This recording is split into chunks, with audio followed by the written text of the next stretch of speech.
Juin de l'an 1534, province d'Owari. Sous la chaleur accablante de l'été japonais, naît celui qui deviendra un jour connu sous le nom de roi démon. Oda Nobunaga entre dans le monde, au cœur d'une tempête qui semble annoncer le chaos qu'il imposera au Japon.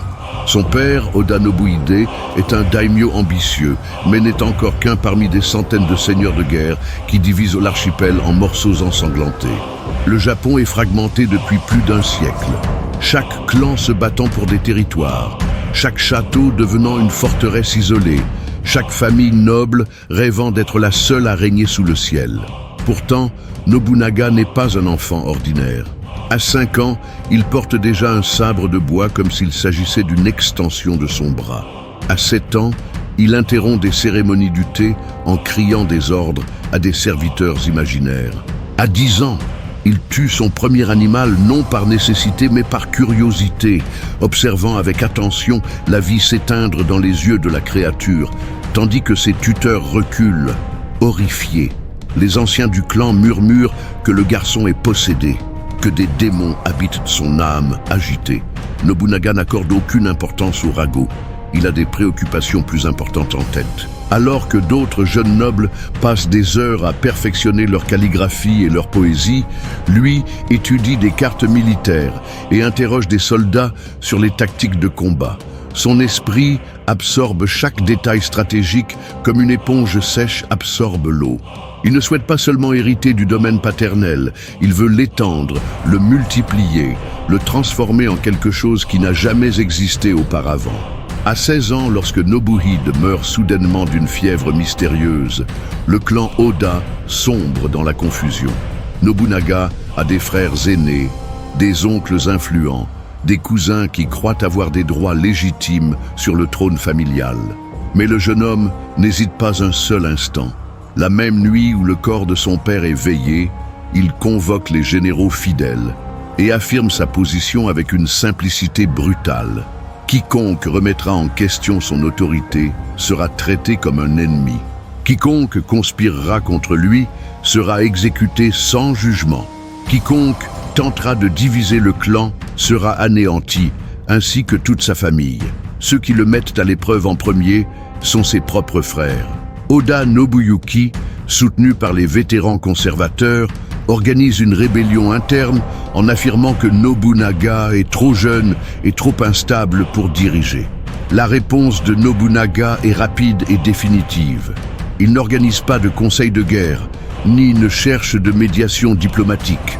Il encercle simplement le château où Nobuyuki s'est réfugié et ordonne une attaque frontale. Le combat dure moins de 2 heures. Lorsqu'il s'achève, Nobuyuki est mort, ses partisans sont morts, et leurs têtes ornent les remparts du château principal. Avertissement destiné à tous ceux qui pourraient encore douter de celui qui détient désormais le pouvoir. Les autres frères et cousins s'agenouillent en signe de soumission totale. Nobunaga accepte leur loyauté, mais place des espions pour surveiller chacun de leurs gestes, chacune de leurs conversations, chaque respiration suspecte. En moins de 6 mois, il transforme le clan Oda, autrefois divisé, en une machine militaire unifiée. Mais ce n'est là qu'un début. Tandis qu'il consolide son pouvoir intérieur, Nobunaga observe la carte du Japon avec le regard d'un prédateur étudiant, une proie blessée. Le pays est déchiré par des guerres incessantes entre des centaines de daimyo, chacun défendant ses territoires minuscules comme des chiens enragés protégeant un os. L'empereur à Kyoto n'est qu'une figure décorative, dépourvue de pouvoir réel. Le shogun Ashikaga est faible et manipulé par ceux qui perdent le plus. C'est le chaos parfait pour quelqu'un ayant la vision suffisante pour repérer les opportunités et la brutalité nécessaires pour les exploiter. Nobunaga ne souhaite pas seulement survivre dans ce monde de violence perpétuelle. Il veut le dominer complètement, l'unifier sous son commandement absolu, créer ce qui n'a jamais existé dans l'histoire japonaise, un véritable empire, gouverné par un seul homme, maintenu par une discipline de fer qui transformerait des centaines de clans rivaux en une nation unique et indivisible. Les anciens, qui l'avaient traité de fou enfant, ne savaient pas à quel point ils avaient raison, ni à quel point cela deviendrait sans importance. 1160, province d'Owari. La terre tremble sous les pas de 25 000 soldats marchant vers Kyoto. À la tête de cette force écrasante chevauche Imagawa Yoshimoto, l'un des daimyos les plus puissants du Japon, maître de 3 provinces prospères et commandant d'une armée semblant invincible. Yoshimoto n'est pas seulement ambitieux, il est calculateur. Il a passé des années à planifier cette campagne, forgeant des alliances, accumulant des ressources, attendant le moment idéal pour marcher sur la capitale et s'emparer du pouvoir central du pays. Ces généraux vétérans dirigent des troupes disciplinées et bien équipées. Ces lignes d'approvisionnement sont sécurisées. Ces espions ont confirmé que la résistance sera minime. Tout semble parfait, sauf un petit obstacle sur son chemin. Un jeune daimyo méconnu nommé Oda Nobunaga, contrôlant quelques châteaux dans la province d'Owari et possédant une armée ridiculement petite de seulement 3000 hommes. Yoshimoto ne considère même pas Nobunaga comme une menace réelle. Ce n'est qu'un désagrément mineur à éliminer avant de poursuivre des objectifs plus importants. Lorsque ces espions rapportent que le jeune Oda se déplace avec ses troupes pitoyables, Yoshimoto éclate de rire. 3000 contre 25 000, ce n'est pas une bataille, c'est un massacre annoncé. Mais Nobunaga ne pense pas à livrer une bataille conventionnelle. Il envisage de faire quelque chose que ses ennemis n'attendent pas, quelque chose d'aussi audacieux et apparemment suicidaire que même les généraux les plus expérimentés ne pourraient l'imaginer. Alors que l'immense armée d'Imagawa avance lentement sur la route principale, confiante dans sa supériorité numérique, Nobunaga divise ses forces en petits groupes et les positionne stratégiquement le long du parcours. Il n'a pas l'intention d'affronter l'ennemi de front. Il veut le détruire quand il sera le plus vulnérable. L'occasion se présente un matin brumeux de juin, lorsque soudainement une tempête transforme le jour en un rideau de pluie dense et de vent hurlant.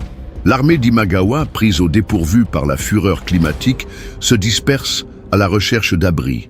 Les soldats se réfugient sous les arbres, les officiers s'abritent dans des tentes improvisées, la formation militaire disciplinée se disloque en petits groupes désorganisés tentant de se protéger des éléments. C'est exactement ce que Nobunaga attendait.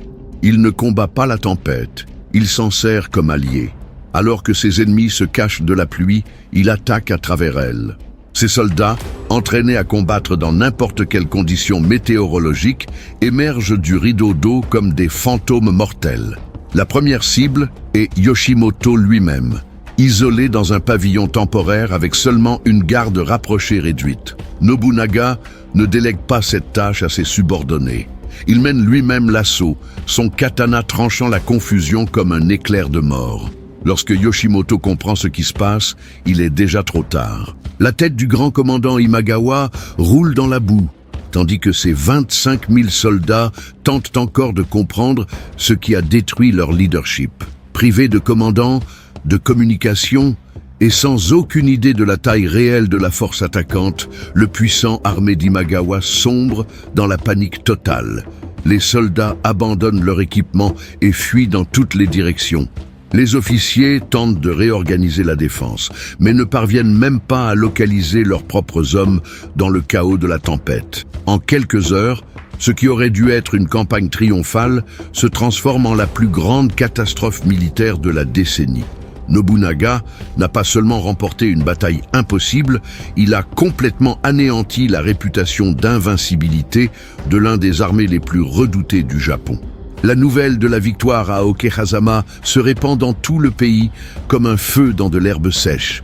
Soudain, ce jeune daimyo que peu connaissaient devient le nom le plus discuté dans chaque château, chaque cour, chaque taverne de l'archipel.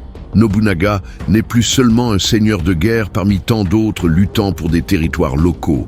Il est une force de la nature, un stratège génial capable de transformer des désavantages écrasants en victoire dévastatrice. Les daimyos qui l'ignoraient auparavant l'observent désormais avec un mélange de respect et de terreur. Et Nobunaga sait exactement comment tirer parti de cette nouvelle réputation pour entamer sa véritable campagne. L'unification complète du Japon sous son commandement absolu. 1561, château de Kiyosu. Nobunaga contemple la carte géante étalée sur la table de guerre, ses yeux parcourant chaque province, chaque château, chaque rivière et chaque montagne qui divise le Japon en centaines de fragments sanglants. La victoire à Okehazama a ouvert des portes qu'il ne savait même pas exister. Des daimyos qui le méprisaient auparavant envoient maintenant des ambassadeurs proposant des alliances. Des marchands qui évitaient ces territoires se disputent désormais des contrats exclusifs. Des soldats vétérans quittent d'autres seigneurs pour servir sous ces bannières. Mais Nobunaga n'a aucun désir de n'être qu'un acteur parmi d'autres dans le chaos politique traditionnel. Il veut réécrire entièrement les règles du jeu. C'est à ce moment qu'il formule sa philosophie révolutionnaire en 2 simples mots qui résonneront dans l'histoire japonaise. Tenka Fubu, la domination du monde par la force militaire. Ce n'est pas seulement un slogan de guerre, c'est une déclaration d'intention qui défie 1000 ans de tradition féodale. Alors que d'autres daimyos se battent pour des territoires limités et un pouvoir régional, Nobunaga annonce ouvertement son intention de tout conquérir, tout unifier, tout gouverner. Ses généraux sont d'abord choqués par l'audace de cette déclaration. Unifier le Japon est un rêve que même les empereurs les plus ambitieux n'ont jamais osé poursuivre sérieusement. Mais Nobunaga ne rêve pas, il planifie. Et ses plans commencent par une révolution militaire qui transformera à jamais l'art de la guerre japonaise. Tandis que ses rivaux dépendent encore principalement des archers, des lanciers et de la cavalerie traditionnelle, Nobunaga étudie avec obsession une nouvelle technologie arrivée récemment au Japon par des marchands portugais, les arquebuses. Ces armes à feu primitives sont encore lentes à recharger et imprécises à longue distance. Mais Nobunaga perçoit leur potentiel dévastateur. Il n'achète pas seulement des arquebuses, il réorganise entièrement son armée autour de ces armes. Il forme des régiments entiers de mousquetaires, développe des tactiques spécifiques pour maximiser leur efficacité, met en place des systèmes d'approvisionnement garantissant une munition constante. Plus important encore, il associe cette nouvelle technologie à une discipline militaire rigoureuse qui transforme des soldats ordinaires en machines à tuer obéissantes et efficaces. Nobunaga n'accepte aucune indiscipline, aucune lâcheté ni remise en question des ordres. Les soldats qui battent en retraite sans autorisation sont exécutés publiquement. Les officiers qui échouent à atteindre leurs objectifs sont remplacés immédiatement. Toute manifestation de trahison est punie de mort, non seulement pour le traître, mais aussi pour toute sa famille. Parallèlement, il récompense généreusement ceux qui se distinguent, promeut selon le mérite plutôt que la naissance, et veille à ce que ces hommes soient bien nourris, bien équipés et bien payés. Le résultat est une armée professionnelle qui fonctionne comme une extension de la volonté de Nobunaga. Mais la révolution militaire n'est qu'un aspect de sa stratégie. Nobunaga comprend aussi que contrôler des territoires n'est pas suffisant si l'on ne peut pas les administrer efficacement et de manière rentable. Il commence à réorganiser radicalement les routes commerciales dans ces provinces, éliminant les péages inutiles qui étouffent le commerce, standardisant les poids et mesures pour faciliter les transactions, construisant de meilleures routes pour accélérer le transport des marchandises. Les marchands qui évitaient ces territoires, en raison de l'instabilité politique, viennent désormais les chercher activement, en raison de l'efficacité administrative.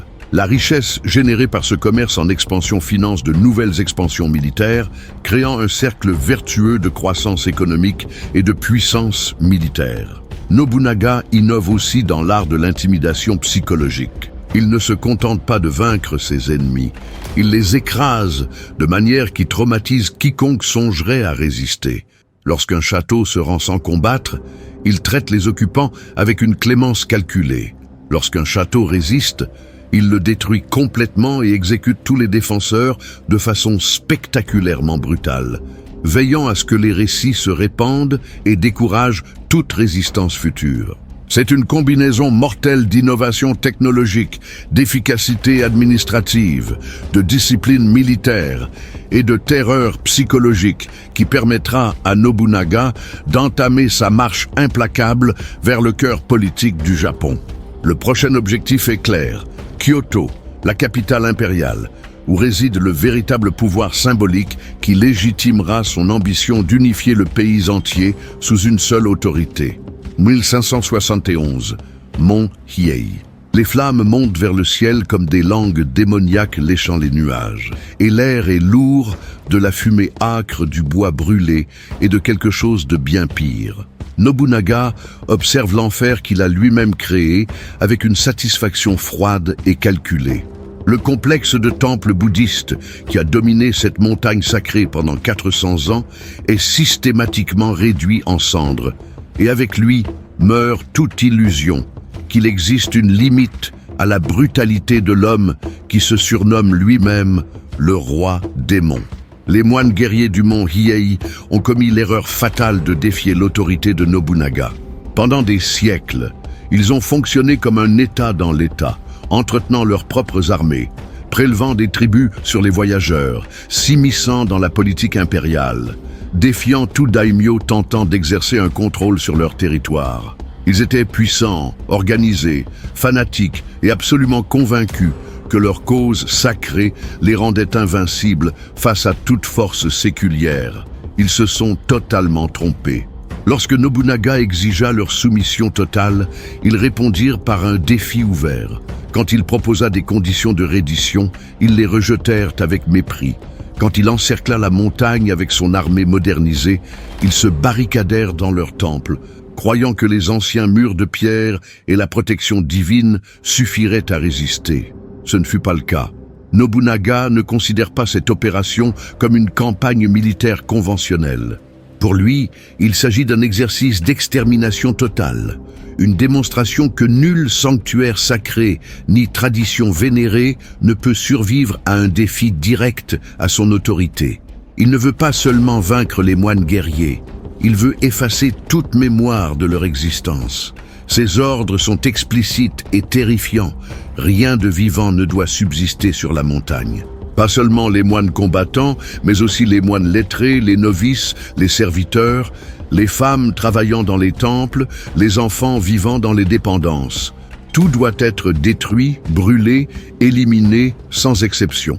Lorsque ces généraux expriment leur malaise face à l'ampleur de la destruction ordonnée, Nobunaga les réduit au silence d'un regard glacial qui ne tolère aucune contestation. Il n'est pas intéressé par des débats moraux ou des considérations religieuses. Il cherche à établir un précédent qui sera gravé dans les mémoires pour des générations. Quiconque osera défier Oda Nobunaga sera effacé de l'existence de façon si complète et brutale que d'autres hésiteront 1000 fois avant de suivre le même chemin. L'attaque commence avant l'aube. Des soldats armés d'arquebuses encerclent tous les points de fuite, tandis que d'autres groupes avancent méthodiquement à travers le complexe de temples, tuant tout être humain qu'ils trouvent et incendiant toute structure combustible. Les moines guerriers combattent désespérément, mais leur bravoure individuelle ne peut rivaliser avec l'organisation militaire supérieure et la technologie avancée de l'armée de Nobunaga. 1 à 1. Les temples sacrés se transforment en fourneaux rugissants. Les cris des mourants résonnent à travers la vallée comme un chœur infernal. L'odeur de chair brûlée se mêle à celle du bois précieux et des manuscrits anciens consumés par les flammes. En quelques heures, 500 ans d'histoire bouddhiste sont réduits en cendres et os calcinés. Une fois le massacre terminé, Nobunaga ordonne que les rares survivants soient amenés devant lui pour exécution personnelle. Il veut que leurs dernières paroles soient entendues par des témoins capables de répandre l'histoire. Il supplie miséricorde, cite des sutras sacrés, promettent soumission éternelle. Nobunaga les écoute avec une apparente patience, avant de trancher leur tête d'un geste précis de son katana, chaque exécution effectuée avec la froideur de quelqu'un coupant des brindilles pour un feu. La nouvelle du massacre du mont Hiei se répand au Japon comme une onde de choc, atteignant chaque temple, chaque cour, chaque village reculé. Nobunaga n'a pas seulement vaincu des ennemis militaires, il a profané l'un des lieux les plus sacrés du pays et démontré que même la religion ne peut protéger ceux qui s'opposent à sa volonté. Certains le dénoncent comme un démon incarné, D'autres murmurent que peut-être cela est exactement ce dont le Japon a besoin pour mettre fin à des siècles de chaos et de fragmentation. Mais tous, sans exception, comprennent désormais qu'Oda Nobunaga n'est pas seulement un daimyo ambitieux parmi tant d'autres. Il est une force de la nature, implacable et terrifiante, qui ne sera arrêtée ni par les traditions, ni par la morale, ni par la pitié dans sa marche pour dominer complètement le pays. 1573, château d'Azuchi. Nobunaga contemple la carte mise à jour de ses conquêtes et pour la première fois de sa vie d'adulte, il s'autorise un sourire sincère de satisfaction. En seulement 13 ans depuis Okehazama, il a transformé un petit domaine provincial en un empire contrôlant plus de la moitié du Japon. Des clans qui semblaient invincibles ont été brisés comme des branches sèches. Des forteresses résistant depuis des siècles ont été réduites en décombres. Des ennemis ayant juré de combattre jusqu'à la mort se sont agenouillés en soumission totale, ou ont vu leur tête séparée de leur corps. La machine militaire qu'il a créée avance à travers le pays comme une avalanche inarrêtable, conquérant des territoires avec une efficacité qui impressionne même ses propres généraux. Le clan Asahi, contrôlant des provinces stratégiques au nord, a été anéanti après une campagne brutale durant 2 ans. Nobunaga ne s'est pas contenté de vaincre leurs armées. Il a traqué chaque membre de la famille Asahi jusqu'à les trouver, les a exécutés publiquement et transformé leurs crânes en coupe pour boire du saké lors de célébrations de victoire. Le message fut clairement compris par d'autres clans envisageant la résistance. Il n'existe aucun refuge, aucune miséricorde, aucune survie pour ceux qui s'opposent à la volonté de Nobunaga. Le clan Asakura, allié traditionnel des Asahi, tenta une défense désespérée dans ces montagnes fortifiées, mais découvrit que les anciennes tactiques défensives sont inutiles face à une armée combinant archers traditionnels, régiments de mousquetaires disciplinés et artillerie primitive mais efficace. Lorsque leurs forteresses tombèrent enfin, Nobunaga ordonna que tous les prisonniers soient exécutés de manière particulièrement lente et douloureuse, leurs têtes empalées sur des pieux le long des routes principales comme avertissement permanent pour les futurs rebelles. Mais ce fut la destruction du puissant clan Takeda qui établit véritablement Nobunaga comme la force dominante du Japon. Les Takeda possédaient la meilleure cavalerie du pays, des guerriers montés légendaires ayant remporté des victoires spectaculaires depuis des générations. Leur chef, Takeda Shingen, était considéré comme l'un des plus grands stratèges militaires de l'époque. Un homme dont la réputation sur le champ de bataille rivalisait avec celle de Nobunaga lui-même. Lorsque Shingen mourut de cause naturelle, son fils Katsuyori prit le commandement, déterminé à prouver qu'il était digne de l'héritage paternel en défiant directement la puissance croissante de Nobunaga. La bataille décisive eut lieu à Nagakute, et ce fut un massacre. La célèbre cavalerie Takeda chargea contre les lignes de Nobunaga comme une tempête d'acier et de fureur, mais découvrit que chevaux et lances étaient inutiles face à des rangées de mousquetaires protégés par des pieux pointus et soutenus par de l'artillerie. Les régiments d'arquebusiers de Nobunaga firent pleuvoir des salves coordonnées de plomb brûlant sur la cavalerie attaquante, abattant cavaliers et montures dans des vagues successives de carnage. En quelques heures, la légende de l'invincibilité Takeda fut détruite avec la majeure partie de ses guerriers. Katsuyori mourut d'une balle d'arquebuse en pleine poitrine, son sang se mêlant à celui de milliers de ses partisans dans la boue du champ de bataille. Avec la chute des Takeda, Nobunaga n'avait pas seulement éliminé son dernier rival militaire sérieux, il avait aussi démontré de façon définitive que les méthodes traditionnelles de guerre japonaises étaient obsolètes face à ses innovations technologiques et organisationnelles. Des daimyos à travers tout le pays commencèrent à copier ces tactiques, à acheter des arquebuses européennes, à réorganiser leurs armées selon le modèle de Nobunaga. Aucun d'eux, cependant, ne possédait le génie stratégique, la discipline de fer ou la brutalité calculée nécessaires pour égaler les succès du maître. Tandis qu'il consolide ses conquêtes militaires, Nobunaga démontre aussi qu'il est un administrateur aussi compétent qu'il est général. Il ne se contente pas de détruire ses ennemis, il absorbe leur territoire dans un système gouvernemental de plus en plus centralisé et efficace. Les routes commerciales sont standardisées, les impôts collectés de façon systématique, les lois appliquées uniformément. Pour la première fois depuis des siècles, les marchands peuvent voyager sur de longues distances sans craindre les bandits ou les péages arbitraires. Les agriculteurs peuvent semer et récolter en toute sécurité, sachant que leurs récoltes ne seront pas confisquées par des seigneurs de guerre locaux. Le résultat est une prospérité économique qui finance de nouvelles expansions militaires, créant un cercle vertueux qui renforce le pouvoir de Nobunaga chaque année qui passe. Mais peut-être son plus grand triomphe politique fut-il la manipulation du shogun Ashikaga Yoshiaki. Nobunaga ne renversa pas le shogunat, il le captura et en fit un pantin décoratif légitimant ses conquêtes par une autorité traditionnelle. Yoshiaki signe les décrets que Nobunaga rédige, participe aux cérémonies que Nobunaga organise, accorde les titres que Nobunaga désire. C'est le pouvoir absolu exercé à travers les formes constitutionnelles traditionnelles, une combinaison d'innovation et de conservatisme qui désarme et confond les critiques potentielles. 1576, construction du château d'Azuchi. Les coups de marteau résonnent dans la vallée comme les battements d'un cœur géant. Et des milliers d'ouvriers s'agitent comme des fourmis organisées, transformant la vision architecturale de Nobunaga en réalité physique. Ce ne sera pas seulement un autre château militaire, ce sera une déclaration en pierre et en bois qu'une nouvelle ère est arrivée au Japon. Nobunaga supervise personnellement chaque aspect de la construction, de l'orientation des fondations à la décoration des appartements les plus élevés.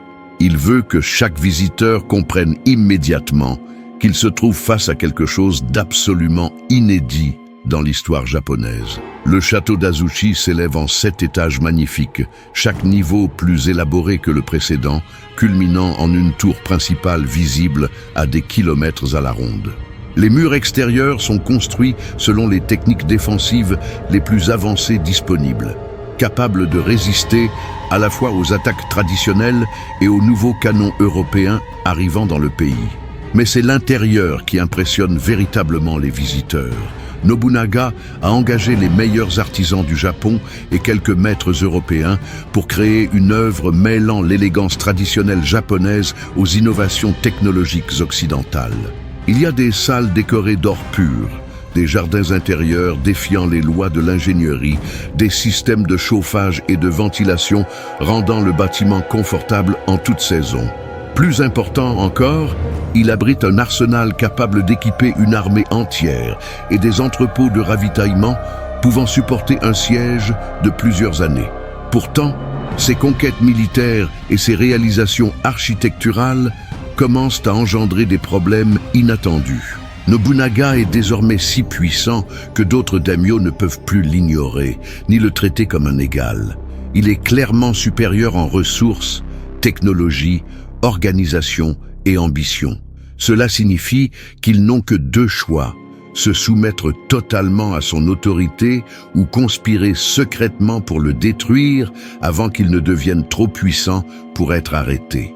Beaucoup choisissent la soumission, envoyant leurs fils comme otages, offrant des tributs annuels, acceptant des gouverneurs nommés par Nobunaga pour surveiller leur territoire. Mais d'autres, surtout ceux fiers de leur lignage ancestral et de leur tradition militaire, commencent à former des alliances discrètes visant à contenir ou éliminer la menace que Nobunaga représente pour l'ordre traditionnel. Le problème est que ces conspirations doivent rester absolument secrètes, car toute fuite entraînera une riposte immédiate et dévastatrice. Nobunaga dispose d'un réseau d'espions s'étendant sur tout le pays, des informateurs grassement payés pour signaler tout signe de désobéissance ou de complot. Lorsqu'il découvre des traîtres, il ne se contente pas de les exécuter. Il les torture publiquement pour extraire des informations sur d'autres conspirateurs, puis exécute non seulement les traîtres, mais aussi leurs familles entières, y compris les jeunes enfants et les parents éloignés. C'est une politique de terreur calculée qui décourage de nombreuses conspirations, mais crée aussi un ressentiment profond et durable parmi ceux ayant perdu des proches lors des purges de Nobunaga. Même parmi ses propres généraux et conseillers, les premières fissures apparaissent dans une loyauté autrefois absolue. Des hommes ayant fidèlement servi pendant des années commencent à s'interroger en privé. Nobunaga ne devient-il pas dangereusement mégalomane? Ses ambitions dépassent-elles désormais toute limite raisonnable? Il voit comment il traite les subordonnés ayant commis de petites erreurs, comment il punit des familles entières pour les crimes d'un individu, comment il semble de plus en plus enclin à recourir à la violence extrême pour résoudre tout problème. Certains commencent à murmurer que peut-être l'homme qu'ils ont aidé à devenir maître de la moitié du Japon est réellement le démon que ses ennemis affirmaient qu'il était. Celui qui s'inquiète le plus est Akechi Mitsuhide, l'un des généraux les plus anciens et compétents de Nobunaga. Mitsuhide a servi fidèlement pendant plus de 10 ans, remporté des victoires importantes, administré des provinces efficacement, jamais remis en question d'ordre, même les plus brutaux. Mais récemment, il remarque des changements inquiétants dans le comportement de son seigneur. Nobunaga devient de plus en plus impatient avec ses conseillers, de plus en plus méfiant envers ses subordonnés, plus prompte à interpréter de légers désaccords comme des signes de trahison.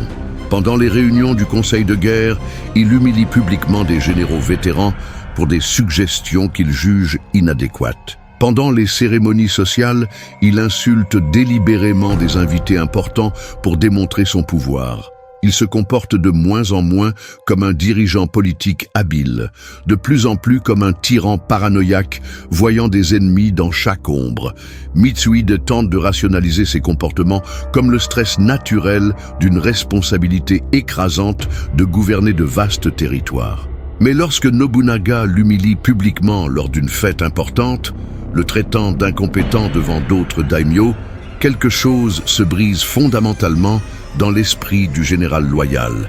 Pour la première fois de sa carrière, Mitsuhide commence à envisager que peut-être sa loyauté est dirigée vers la mauvaise personne. 21 juin 1582, temple Honnoji, Kyoto. L'aube n'est pas encore levée lorsque Nobunaga se réveille au son lointain de sabots frappant les pavés des rues. Un instant, il pense que ce pourrait être le mouvement habituel des patrouilles nocturnes ou des messagers tardifs. Mais quelque chose dans le rythme des sons l'alerte. Trop de chevaux, se déplaçant trop vite, en formation militaire trop organisée pour être du trafic routinier. Il quitte son lit et marche jusqu'à la fenêtre, ne portant encore que son kimono de nuit. Ce qu'il voit dans les rues en contrebas confirme ses pires craintes. Des centaines de soldats encerclent le temple, non en position défensive, mais clairement prêts à une attaque coordonnée. Et au centre de la formation, monté sur son cheval de guerre favori, se tient Akechi Mitsuhide.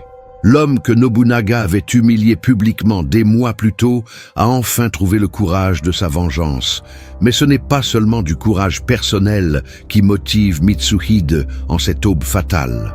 Depuis des semaines, il a conspiré soigneusement avec d'autres généraux mécontents, les convainquant que Nobunaga était devenu un danger non seulement pour ses ennemis, mais pour le Japon lui-même. Ses exécutions de masse, sa destruction de temples sacrés, sa brutalité croissante envers quiconque remet en question son autorité, le transforment en un tyran qu'il faut arrêter avant qu'il ne détruise complètement l'ordre social traditionnel. Mitsuhide a argué qu'ils n'étaient pas des traîtres, mais des patriotes, sauvant le pays d'un démon. Nobunaga comprend immédiatement la situation. Il se trouve au temple avec seulement quelques gardes du corps, isolé de ses armées principales, vulnérable comme il ne l'avait pas été depuis des années. C'est une erreur tactique fatale, peut-être due à une confiance excessive en son propre invincibilité. Mais même en réalisant le piège mortel dans lequel il est pris, il ne ressent ni peur ni désespoir. Il ressent seulement une fureur froide et calculée. Si Mitsuhide veut une bataille finale, il aura une bataille qui restera à jamais dans les mémoires. Il crie des ordres à ses quelques hommes disponibles, transformant le temple en une forteresse improvisée. De lourds meubles sont traînés pour bloquer portes et fenêtres. Des armes sont rapidement distribuées.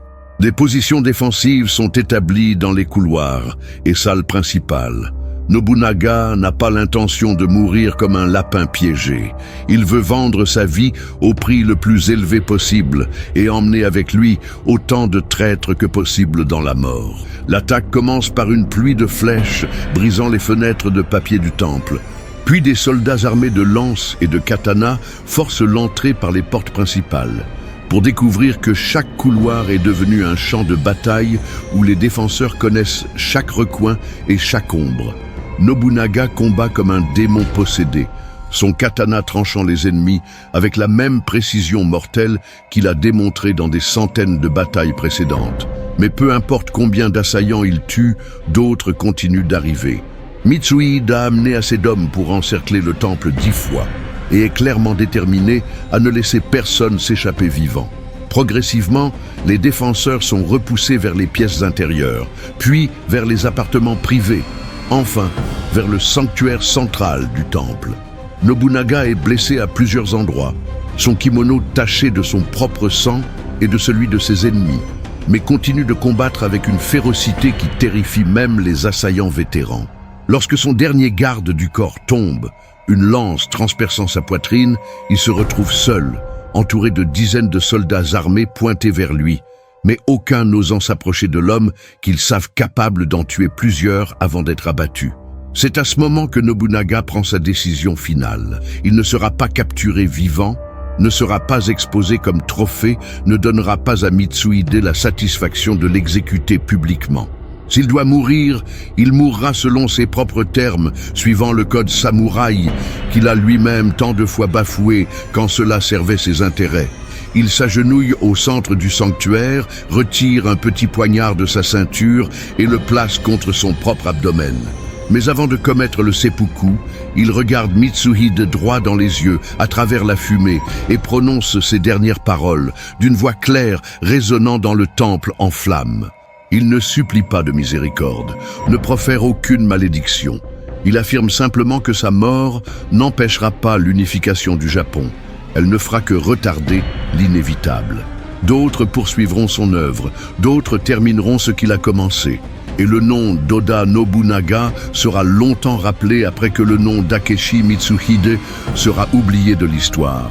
Puis il s'enfonce la lame dans le ventre d'un mouvement ferme et précis, tranchant muscles et organes internes, avec la même détermination qu'il a utilisée pour abattre ses ennemis. Alors que sa vie s'écoule, avec le sang souillant le sol sacré, il ordonne que le temple soit incendié afin que son corps ne soit jamais retrouvé par ceux qui pourraient vouloir le profaner. Les flammes montent rapidement à travers les structures de bois sec, consumant non seulement le bâtiment, mais toute preuve physique de l'endroit exact où mourut l'homme qui a failli unifier le Japon par la force des armes. 2 juillet 1582, seulement 11 jours après Honnoji, Akechi Mitsuhide est mort, sa tête séparée de son corps par une lance de paysan alors qu'il fuyait la bataille de Yamazaki. L'homme qui avait orchestré l'assassinat du roi démon n'a même pas régné 2 semaines avant d'être écrasé par Toyotomi Hideyoshi, le général le plus loyal de Nobunaga, qui a fait marcher ses armées sur des distances impossibles pour venger la mort de son seigneur. L'ironie est cruelle et parfaite. Mitsuhide pensait sauver le Japon d'un tyran, mais il n'a fait que créer un vide de pouvoir, permettant l'ascension d'hommes encore plus ambitieux et déterminés. Hideyoshi n'a pas perdu de temps à pleurer la mort de Nobunaga. Alors que d'autres généraux étaient encore sous le choc de la nouvelle, il mobilisait déjà des troupes, forgeait des alliances, consolidait le contrôle sur les territoires laissés sans direction claire. En moins d'1 mois, il s'est imposé comme le successeur naturel de Nobunaga, héritant non seulement de ses armées et territoires, mais aussi de sa vision d'un Japon unifié sous une autorité centrale unique. Le projet d'unification que Nobunaga avait commencé n'est pas mort avec lui dans le temple en flammes. En réalité, sa mort violente a seulement accéléré le processus, créant une urgence qui a convaincu d'autres daimyo que la stabilité nationale était plus importante que l'indépendance locale. Hideyoshi acheva en 15 ans ce que Nobunaga avait entamé, conquérant les dernières provinces rebelles, éliminant les derniers seigneurs de guerre indépendants, établissant enfin le contrôle centralisé sur tout l'archipel japonais. Mais ce fut Tokugawa Ieyasu, un autre général de Nobunaga, qui créa le système politique durable gouvernant le Japon pendant les 2 siècles et demi suivants. Le shogunat Tokugawa, établi en 1603, mit en œuvre de nombreuses réformes administratives et militaires que Nobunaga avait initiées, mais avec une stabilité institutionnelle que le roi démon n'avait jamais pu atteindre, en raison de sa dépendance excessive au charisme personnel et à la force brute. Pourtant, aucune de ces réalisations ultérieures n'aurait été possible sans le travail révolutionnaire accompli par Nobunaga entre 1560 et 1582. Il a brisé le système féodal traditionnel qui maintenait le Japon fragmenté depuis des siècles. Il a introduit des innovations militaires et technologiques transformant à jamais l'art de la guerre japonaise. Il a établi des précédents administratifs et économiques que ses successeurs ont pu affiner et étendre. Plus important encore, il a prouvé que l'unification nationale était possible, qu'un homme doté d'assez de vision et de détermination pouvait surmonter des siècles de tradition et de fragmentation pour créer quelque chose de complètement nouveau. Les châteaux que Nobunaga a construits ont continué de dominer le paysage japonais pendant des générations. Les routes commerciales qu'il a établies ont continué de favoriser la croissance économique nationale. Les tactiques militaires qu'il a développées ont continué d'être étudiées et imitées par des commandants du monde entier. Mais peut-être son legs le plus durable est-il psychologique. Nobunaga a prouvé que des changements radicaux sont possibles, que des traditions apparemment immuables peuvent être renversées, que des individus exceptionnels peuvent modifier le cours de civilisations entières par la force de volonté et le génie stratégique. Plusieurs siècles après sa mort, son nom évoque encore un mélange d'admiration et de terreur. Il est à la fois rappelé comme un génie militaire ayant sauvé le Japon du chaos féodal et comme un démon sanguinaire ayant détruit des traditions sacrées sans remords. Ces deux perceptions sont vraies, car Nobunaga fut fondamentalement une figure contradictoire, alliant vision progressiste et brutalité médiévale, innovation technologique et sadisme personnel, génie stratégique et paranoïa destructrice. Il était l'homme idéal pour la tâche historique d'unifier le Japon, précisément parce que cette tâche exigeait des qualités qu'aucun individu ordinaire ne posséderait en combinaison suffisante. En fin de compte, Oda Nobunaga a exactement obtenu ce qu'il a toujours voulu. Il n'est pas mort comme un daimyo méconnu, oublié par l'histoire. Il est mort comme une légende, un mythe, une force de la nature ayant durablement modifié le destin d'une nation entière. Son fantôme hante encore chaque débat sur le leadership, sur le prix de l'unité nationale, sur les limites morales du pouvoir politique. Il voulait être rappelé pour toujours, et il y est parvenu. Le roi démon a enfin conquis l'immortalité que nul empire ni château ne pouvait lui garantir. Son histoire continue d'être racontée, sa légende continue de grandir, et son exemple continue d'inspirer et d'effrayer ceux qui rêvent de changer le monde par la force pure de la volonté individuelle. Si vous avez aimé cette histoire, abonnez-vous à la chaîne, aimez et laissez votre commentaire. C'est la chaîne Empereur. À la prochaine.